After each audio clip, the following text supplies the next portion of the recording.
ನಾನು ಸಾಷ್ಟಾಂಗ ನಮಸ್ಕಾರ ಮಾಡಿ ನಾನು ಅವರ ಅನುಗ್ರಹ ಪಡೆದು ಹೋಗ್ತೇನೆ ಎಂಬ ದೊಡ್ಡ ಮಾತನ್ನು ಆಡಿದಂತ ವ್ಯಕ್ತಿ ಇದ್ರೆ ಅದು ಪ್ರಕಾಶ್ ಅಣ್ಣನವರು. ಇಂಥವರನ್ನು ನಾವು ಈ ಊರಲ್ಲಿ ನಾವು ಅವರನ್ನು ಯಾವ ರೀತಿ ಸ್ವಾಗತ ಮಾಡುದು, ಅವರ ಬಗ್ಗೆ ಏನು ಹೇಳುದು ಅಂತ ಗೊತ್ತಾಗುವುದಿಲ್ಲ. ಆದರೂ ಕೂಡ ನಾವೆಲ್ಲ ಸಣ್ಣ ಪುಟ್ಟ ಭಿನ್ನಾಭಿಪ್ರಾಯಗಳನ್ನು ಬದಿಗಿಟ್ಟು ಈ ದೇವಾಲಯದ ಅಭಿವೃದ್ಧಿಯನ್ನೇ ನಾವು ಸರ್ಕಾರದ ಮುಜರಾಯಿ ಇಲಾಖೆಯ ಅಧೀನದಲ್ಲಿ ಈ ದೇವಸ್ಥಾನ ಇದೆ. ಆದರೆ ಸರ್ಕಾರದ ಜವಾಬ್ದಾರಿ ಕೂಡ ಇದೆ. ಈ ದೇವಸ್ಥಾನ ಅಭಿವೃದ್ಧಿ ಆಗುವಾಗ ಸರ್ಕಾರ ಕೂಡ ಇದರಲ್ಲಿ ಭಾಗಿಯಾಗಬೇಕಾಗ್ತದೆ. ಸರ್ಕಾರ ಏನು ಕಾಲಕಾಲಕ್ಕೆ ಈ ದೇವಸ್ಥಾನದ ಜೀರ್ಣೋದ್ಧಾರದ ಪ್ರಕ್ರಿಯೆಯಲ್ಲಿ ಯಾವ ರೀತಿ ತೊಡಗಿಸಿಕೊಳ್ಬೇಕಾ ಅದನ್ನು ಮಾಡುವಂತಹ ಕೆಲಸ ನಮ್ಮನ್ನು ಮುಂದುವರಿಸಿಕೊಂಡು ಹೋಗುವಂತ ರಾಜಕೀಯ ನಾಯಕರುಗಳಿಗಿದೆ. ನಮಗೆ ಇನ್ನೂ ಕೂಡ ಬ್ರಹ್ಮಕಲಶೋತ್ಸವಕ್ಕೆ ಜೀರ್ಣೋದ್ಧಾರಕ್ಕೆ ಬೇಕಾಗುವ ಅನುದಾನಕ್ಕೆ 6 ತಿಂಗಳಿಂದ ನಾವು ಕಾಯ್ತಾ ಇದ್ದೇವೆ. ಇನ್ನು ಬಿಡುಗಡೆ ಆಗಿಲ್ಲ. ಕಾಪು ಮಾರಿಯಮ್ಮನ ದೇವಸ್ಥಾನ ಭವ್ಯವಾಗಿ ಇಡೀ ರಾಜ್ಯ ಕಾಣುವ ರೀತಿಯಲ್ಲಿ ಜೀರ್ಣೋದ್ಧಾರ ಆಯಿತು. ಕೊನೆಗೆ ಬಹಳಷ್ಟು ದಾನಿಗಳು ಸಹಕಾರ ಮಾಡಿದ್ರು. ಬ್ರಹ್ಮಕಲಶ ಆಗುವ ಸಂದರ್ಭದಲ್ಲಿ ನಾವು ಕೈ ಚೆಲ್ಲುವಂತಹ ಪರಿಸ್ಥಿತಿ ಆಯಿತು. ಅಲ್ಲೂ ಕೂಡ ನಮಗೆ ಅನುದಾನ ಸಿಗ್ಲಿಲ್ಲ. ಆಗ ನಮ್ಗೆ ಆ ತಾಯಿ ಪ್ರೇರಣೆ ಕೊಟ್ಟು ಸಿಕ್ಕಿದ್ದು ನಮ್ಮ ದಾನಿಯಾದಂತ ಕೆ ಪ್ರಕಾಶ್ ಶೆಟ್ಟಿ ಅವರು. ಅಲ್ಲೂ ಕೂಡ ಅವರು ಹೇಳಿದ್ರು, ಸುರಿಗೆ ಅವರ ಹತ್ರ ಹೋದಾಗ ಹೇಳಿದ್ರು, ನಾನೊಂದು 25 ಲಕ್ಷ ರೂಪಾಯಿ ಕಾಪು ಮಾರಿಯಮ್ಮನ ದೇವಸ್ಥಾನದ ಜೀರ್ಣೋದ್ಧಾರ ಕೊಡ್ತೇನೆ ಅಂತ. ಮುಂದೆ ಅದು ಕೋಟಿಗೆ ಹೋಯ್ತು. ಕೋಟಿ ಮತ್ತೆ ಮುಂದುವರಿತು, ಬಹುಕೋಟಿ ಆಯ್ತು. ಆ ಸಂಪೂರ್ಣ ಬ್ರಹ್ಮಕಲಶೋತ್ಸವದ ಸಮಗ್ರ ವೆಚ್ಚವನ್ನು ಭರಿಸಿದವರು ಸನ್ಮಾನ್ಯ ಕೆ ಪ್ರಕಾಶ್ ಶೆಟ್ಟಿ ಅಂತ ಹೇಳಲಿಕ್ಕೆ ನಾನು ಸಂತೋಷ ಪಡ್ತೇನೆ. ಇಂಥ ವ್ಯಕ್ತಿಯವರು ಕೇವಲ ಒಂದು ಸಮಾಜಕ್ಕೆ, ಒಂದು ಜಾತಿಗೆ ಅವರು ಸೀಮಿತವಾಗಿರದೆ, ಎಲ್ಲಿ ಧರ್ಮದ ಕೆಲಸ ಆಗ್ತದೆ, ಎಲ್ಲಿ ಶೋಷಿತರ ಧ್ವನಿಯಾಗಿ ನಮಗೆ ಕೆಲಸ ಮಾಡಲಿಕ್ಕೆ ಆಗ್ತದೆ, ಅಲ್ಲಿ ಅವರು ಸಹಕಾರ ಮಾಡುವಂತ ಕೆಲಸ ಮಾಡಿದವರು. ನಾವೊಂದು ಬಪ್ಪು ಸ್ವಾಮಿ ದೇವಸ್ಥಾನದ ಜೀರ್ಣೋದ್ಧಾರ ಆಗ್ತಾ ಇತ್ತು. ಅವರ ಹತ್ರ ಬಂದು ದಲಿತ ಮುಖಂಡರೆಲ್ಲ ಸೇರಿ ನಾನು ಅವರೊಂದಿಗೆ ಬಂದೆ. ಸರ್, ತಾವೊಂದು ಸಹಕಾರ ಮಾಡಬೇಕು, ಒಂದು ದೇವಸ್ಥಾನ ಆಗ್ತಾ ಇದ್ದಾನೆ.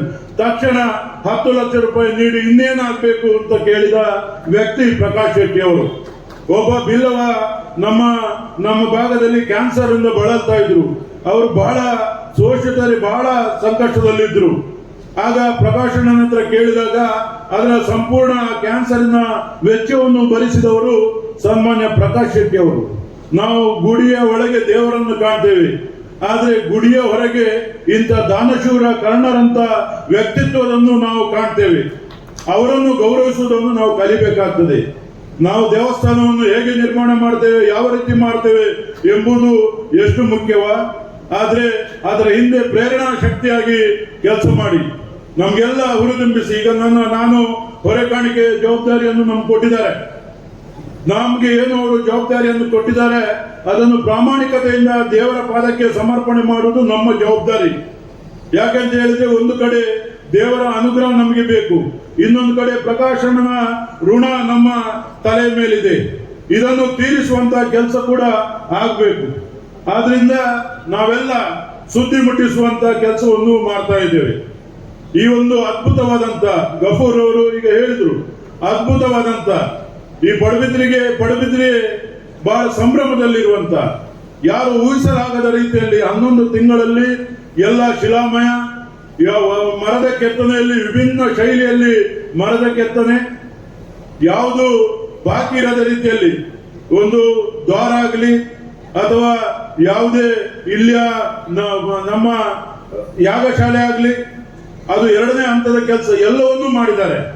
ಆದರೆ ಯಾವತ್ತೂ ಕೂಡ ಒಂದೇ ಒಂದು ದಿನ, ಈಗ ನಮ್ಮ ನವೀನ್ ಚಂದ್ರ ಶೆಟ್ಟಿ ಅವರು ಸ್ವಾಗತ ಸಮಿತಿ ಅಧ್ಯಕ್ಷರಿದ್ದಾರೆ, ನಮ್ಮ ಸುಬಲ್ ರತ್ನಾಕರ್ ರಾಜ್ ಇದ್ದಾರೆ, ನಮ್ಮ ಭವಾನಿಶಂಕರ ಹೆಗಡೆ ಅವರಿದ್ದಾರೆ, ಕೊಡ್ನೂರಿದ್ದಾರೆ. ಯಾವತ್ತೂ ಕೂಡ ಒಂದು ದಿನ ಇಲ್ಲಿ ಕೆಲಸ ಪ್ರಾರಂಭ ಆದ ಮೇಲೆ ಕಾರ್ಯ ನಿಲ್ಲಿಲ್ಲ. ಯಾವತ್ತೂ ಕೂಡ ಎಷ್ಟು ಹಣ ಇದೆ ಅಂತ ಪ್ರಕಾಶಣ್ಣ ಕೇಳಲಿಲ್ಲ. ಏನು ಮಾಡ್ತೀರಿ, ಹೇಗೆ ಮಾಡ್ತೀರಿ ಅಂತ ಅವ್ರು ಕೇಳಲಿಲ್ಲ. ಎಷ್ಟು ಯಾರು ದಾನಿಗಳು 10 ರೂಪಾಯಿಂದ ಹಿಡಿದು ಕೋಟಿ ಕೊಟ್ಟರು ತಗೊಳ್ಳಿ, ಮತ್ತೆ ಯಾವುದೇ ರೀತಿಯಲ್ಲಿ ನೀವು ತಲೆಬಿಸಿ ಮಾಡಿಕೊಳ್ಳೋದು ಬೇಡ. ನಮ್ಗೆ ಕೆರೆಯ ನೀರನ್ನು ಕೆರೆಗೆ ಚೆಲ್ಲುವಂತ ಅವಕಾಶ ಆಗಿದೆ. ದೇವರು ನಾನು ಕೊಟ್ಟಿದ್ದಾರೆ, ಅದನ್ನು ನಾನು ದೇವರಿಗೆ ಕೊಡ್ತೇನೆ. ಈ ಮಂದಿರ ಭವ್ಯವಾಗಿ ನಿರ್ಮಾಣ ಆಗಬೇಕು ಎಂಬ ದೊಡ್ಡ ಸಂಕಲ್ಪವನ್ನು ಹೊಂದಿ ಇಂಥ ಒಂದು ಮಂದಿರ ನಿರ್ಮಾಣ ಆಗಲಿಕ್ಕೆ ಎಲ್ರಿಗೂ ಪ್ರೇರಣಾ ಶಕ್ತಿ ಆಗಿದ್ದಾರೆ.